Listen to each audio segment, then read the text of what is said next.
Hi, I'm Sarah. And I'm Rocky. We're SavageDisneyPins. And today we're going to talk about trading pins online. I do a lot of trading on Facebook and Instagram. That's been really good training because now we are stuck in a global pandemic, can't leave the house. So everything I've learned from pin trading over the last couple years is coming really handy to help keep me busy. I've been doing a lot more trading than normal. You've prepared your whole life for this moment. For this moment right here, yes. And as a passive observer to pin trading during a quarantine or shelter in place, whatever you want to call it, it's actually a really good time to get into the pin game. Traders are more active online now than they've ever been because we can't go into the parks and trade. We're all stuck at home and sick of our traders.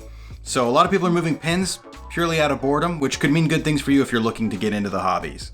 So Sarah is going to get into the do's and don'ts of online trading, the etiquette, what's expected, and how to conduct yourself when dealing with other pin traders online. The community is relatively small, and we've made lots of friends that we go to the parks with or communicate or even hang out with that live locally to trade pins. So now let's get into just the basics. A lot of people just don't simply know where to start. Sarah, where would you start? I would start on Facebook. So Facebook has a lot of different pin trading groups.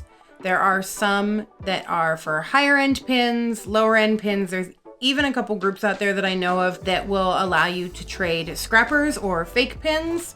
I generally don't trade in the fakes and scrappers group. I utilize those groups to ask questions on if people think that my pins are fake or scrappers. And then the other groups don't allow trading of those pins. A couple of my favorite Facebook groups,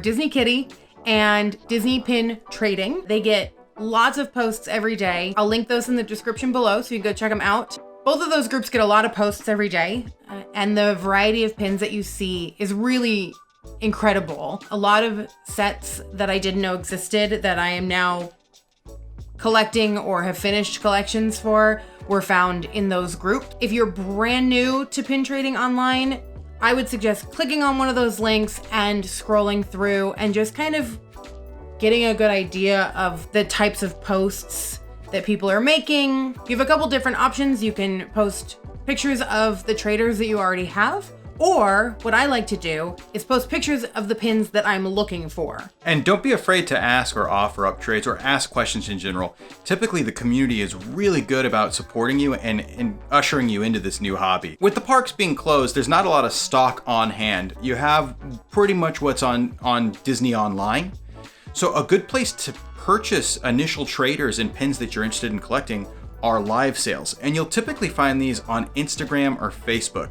Now, Sarah, you follow a ton of live sales. What are a few that you would recommend? So I'll link a few of my favorites below. They have everything from like $3 pins all the way up to super expensive pins, which are known as grails. There's a couple other sellers that I really like to buy from that do grab bags, and grab bags are a lot of fun. You essentially pay $25 or $50 or $300, and then they open the bag for you right on camera, and it's a mystery. So it's a really good way to get some pins that you didn't know you wanted, or a really good way to get some extra traders. One thing I find rewarding is trying to focus on a certain character or a collection that you're trying to go after. Otherwise, it can seem overwhelming, especially if you're a completionist like myself. What do you collect? Well, I started off doing Star Wars, and guys, there are lots of Star Wars. So I've narrowed that down to Chewbacca.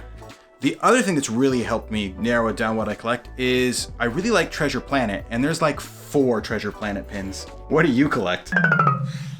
All the pins. I really like collecting attractions, specifically Space Mountain. Best ride. Disneyland Space Mountain is the best ride. True. Fight me if you want. Disneyland has a better Space Mountain. So other than Space Mountain, I also collect Haunted Mansion. Didn't know that I wanted a Haunted Mansion collection until we were down in LA for the 50th anniversary of Haunted Mansion, and they came out with some really incredible pins. Little Mermaid is a big collection of mine. Aladdin, not really Aladdin specifically, but the movie, so I collect all the characters from Aladdin. And then Disney Afternoon, Gummy Bears, and Darkwing Duck and DuckTales. Woohoo! I want them to make more Powerline pins. There's a couple other places online that you can pin trade. One is Instagram. However, the nice thing about trading on Facebook in these groups is that there is generally a few moderators to the groups. They help implement the rules, which include like no scrappers, making sure that everybody gets the trade that they've agreed upon. Unlike Instagram, where yes, the community is still there, and I do a lot of trading on Instagram. However, the protection of the group just isn't there. I did just find out, I think I'm new to the game on this one here. There are a couple Reddit groups as well that do pin trading that also have moderators and rules. I'm probably gonna start getting into a little bit more of that as well. The jury's still out on that one. Make sure you follow the conduct posted in each of these groups explicitly. It's a very small community, and if you don't, you're gonna run out of places to trade very quickly. Yes. I'm on Facebook. I've clicked on one of the Facebook groups that you've posted. What's the next steps? What do I need to do if I see something I like? Usually what I do, if there's a pin on a post that I like, I'll screenshot it and then I will comment on that post, letting the original poster know that I am going to be sending them a message. I like to comment on the post because then the original poster knows to go look at their messages. Yeah, if you're not friends, it's not going to pop up on their Facebook Messenger. They have to go look at a different section in Facebook. Yep, exactly. And then I flip over to Messenger. I send them a message that says, "Hi, I'm interested in 1, 2, 3, 5, whatever of your pins." And then I attach that screenshot and I edit the pictures to circle the ones that I'm interested in. That just gives them a nice idea of what I'm looking for. And then we wait.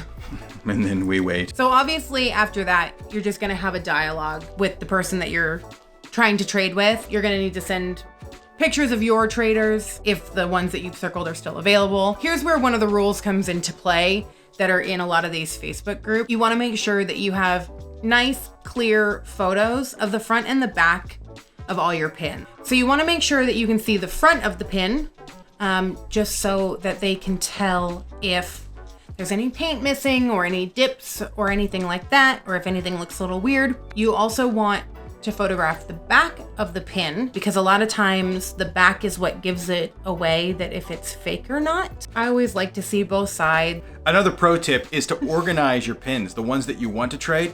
Put them on a cork board or foam board or however you're keeping your pins. I keep mine in a binder. So that way, when someone asks you what you have for trade, well, they're all on display. Don't get discouraged if a trade doesn't go through. It happens all the time. Wah, wah. They may not like what you have to offer, or if they've reached out to you, you might not like what they have to offer. So just remember that you're part of these groups now. You can look in these groups as much as you want. Trades will happen. Okay, so the trade has been agreed upon. Yay. Trading. Here's where the next set of group rules usually come into play.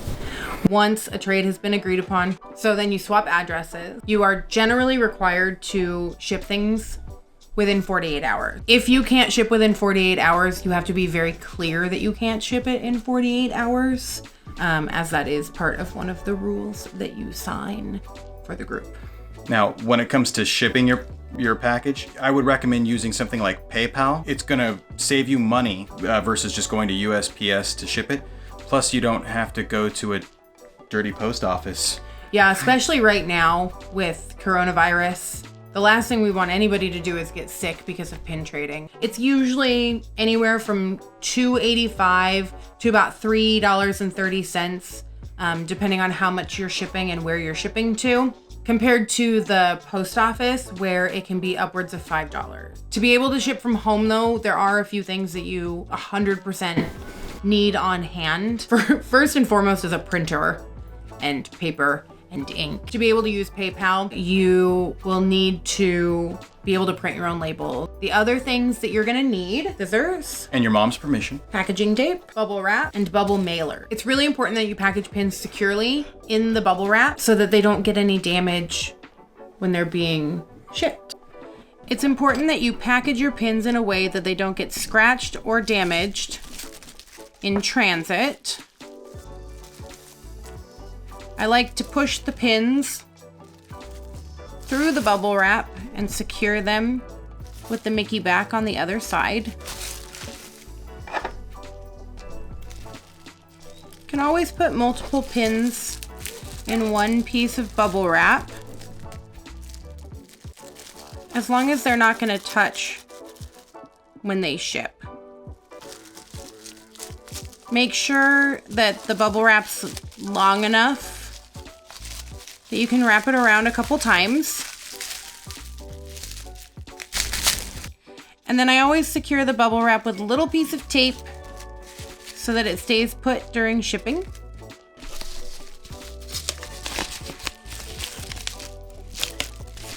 Pop that into the bubble mailer, just like that.